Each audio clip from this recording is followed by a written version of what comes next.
বাজার থেকে এত বড় কচু নিয়ে আসলাম আর কাটতে গিয়ে পড়ে গেল নিচে। আসসালামু আলাইকুম। আজকে ডাল আর মাছ দিয়ে কচু রান্না করব, তাই আজকে আপনাদের সাথে শেয়ার করব। প্রথমত সবকিছু খুব ভালোভাবে কেটে নিয়েছি। এরপর আমি একটি কড়াই বসিয়ে দিয়েছি মাছ ভাজার জন্য। মাছগুলো এখান দিয়ে ভেজে নিব। অন্যদিকে আরেকটি কড়াই বসিয়ে দিব। 2 গ্লাসের মতো পানি দিয়ে দিব। এরপর ধুয়ে রাখা বুটের ডালগুলো দিয়ে দিব। এরপর আমার বাসায় আগে থেকে বাটা নারকেল ছিল, তা দিয়ে দিয়েছি। এরপর হলুদের গুঁড়ো, মরিচের গুঁড়ো, জিরা, ধনিয়া সবকিছু একে একে দিয়ে দিব। তারপর আদা রসুন দিয়ে সবকিছু খুব ভালোভাবে মিশিয়ে নিব। 2 টেবিল চামচ তেল এর মধ্যে অ্যাড করে নিব। 5 মিনিটের জন্য আমরা সবকিছু ঢাকনা দিয়ে রেখে দিব।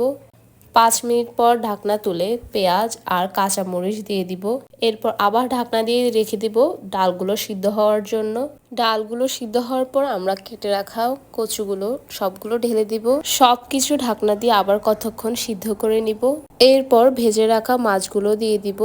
কিছু পরিমাণ পানি অ্যাড করে নিব। তারপর লবণ দিয়ে দিব। এরপর এই তো হয়ে গেল আমাদের কচু রান্না। শেষে আমি একটু লেবুর রস দিয়ে দিলাম। কেমন লেগেছে ভিডিওটি আপনারা অবশ্যই আমাকে কমেন্টে জানাবেন। আজকের জন্য এতটুকুই। সবাই অনেক ভালো থাকবেন, সুস্থ থাকবেন। আল্লাহ হাফেজ।